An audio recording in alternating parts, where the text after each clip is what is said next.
El regne dels fongs. A ull nu, els fongs i les plantes comparteixen moltes característiques. No es desplacen, alguns creixen a la terra, alguns presenten una mena de tija. No obstant això, els fongs no pertanyen al regne de les plantes, ni tampoc al regne animal, sinó a un regne independent anomenat així, regne dels fongs. Els fongs són éssers eucariotes, unicel·lulars o pluricel·lulars. Amb nutrició heteròtrofa, les seves cèl·lules presenten una paret cel·lular de quitina i no formen veritables teixits. Actualment es coneixen unes 100.000 espècies de fongs que es classifiquen atenent a la forma i al grau de complexitat. Hi ha fongs que són unicel·lulars i fongs que són pluricel·lulars. Aquests darrers són capaços de formar uns filaments anomenats hifes. Quan un grup d'hifes s'agrupa i s'entrellaça, forma una estructura complexa anomenada miceli. Com tots els éssers vius, els fongs són capaços de dur a terme les tres funcions vitals: nutrició, relació i reproducció. La nutrició dels fongs.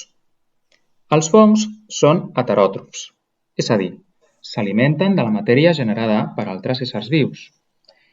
Segons la manera d'obtenir l'aliment, hi ha tres tipus de fongs. En primer lloc, tenim els fongs simbiòtics. S'associen amb altres éssers vius per obtenir nutrients i beneficiar-se mútuament. Amb les algues, per exemple, formen els líquens i amb les arrels d'algunes plantes, les micorrizes. En segon lloc, tenim els fongs sapròfits. S'alimenten de matèria orgànica en descomposició, per exemple, restes vegetals, aliments o cadàvers d'animals. Són el grup més nombrós. En tercer lloc, tenim els fongs paràsits, que viuen a l'interior d'altres éssers vius o a sobre d'ells. N'obtenen l'aliment i els provoquen malalties. D'exemples podríem dir, en el cas dels simbiòtics, tenim els del gènere Rhizobium o tots aquells que, amb les algues, formen líquens.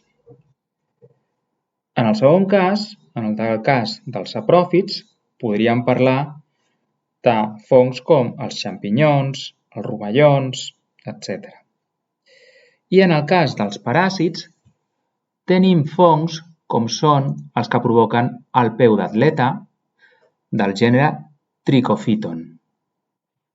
La reproducció dels fongs. La reproducció dels fongs pot ser tant asexual com sexual. Els fongs unicel·lulars es reprodueixen asexualment, utilitzant la bipartició i la gemació, o sexualment produint espores.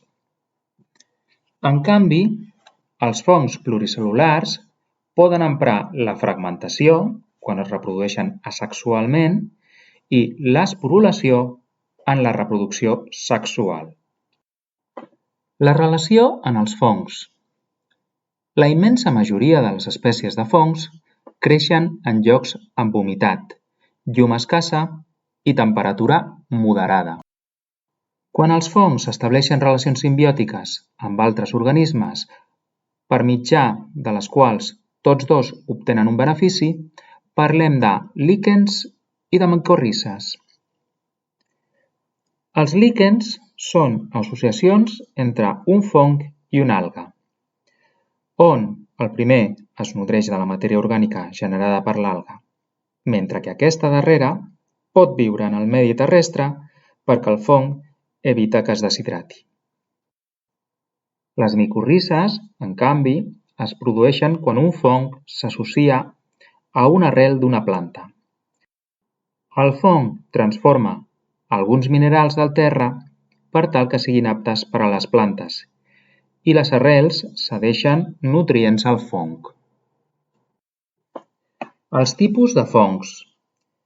La classificació dels fongs ha variat al llarg de la història i pot seguir diferents criteris. Si ens fixem en la complexitat, els fongs es presenten en 3 formes principals: llevats, floridures i bolets. Els llevats són microorganismes unicel·lulars i esfèrics. Es reprodueixen asexualment per gemació. Fan la fermentació per obtenir energia a partir dels nutrients. Hi ha espècies de llevats que causen malalties, però d'altres són molt útils en la indústria alimentària per produir, per exemple, la cervesa, el vi o el pa. Les floridures. Les floridures són organismes pluricel·lulars, filamentoses, capaces de generar hifes, que s'agrupen formant un miceli. Creixen sobre aliments o matèria orgànica en descomposició. El pa, donant-li, per exemple, aquell color verdós. La fruita, per exemple, en taronges, on també adquireixen colors de to verd, les maduixes, on es veuen filaments de color blanc. El formatge. També es poden trobar en llocs amb humitat i amb poca llum. Hi ha gèneres que són paràsits, com per exemple l'Aspergillus. En tercer lloc tenim els fongs més coneguts, els bolets. Els bolets són organismes pluricel·lulars. De fet, el bolet és la part reproductora d'alguns tipus de fongs, on es produeixen les espores.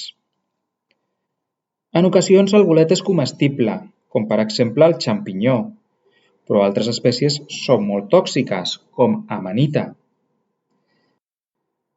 El bolet presenta una part aèria, composta per el barret, la part més superior, el peu, una estructura generalment cilíndrica que actua com a suport del barret, el bulb, que és la base del peu, de vegades tenen també un petit anell. Tota l'estructura es connecta amb el miceli, que es troba soterrat.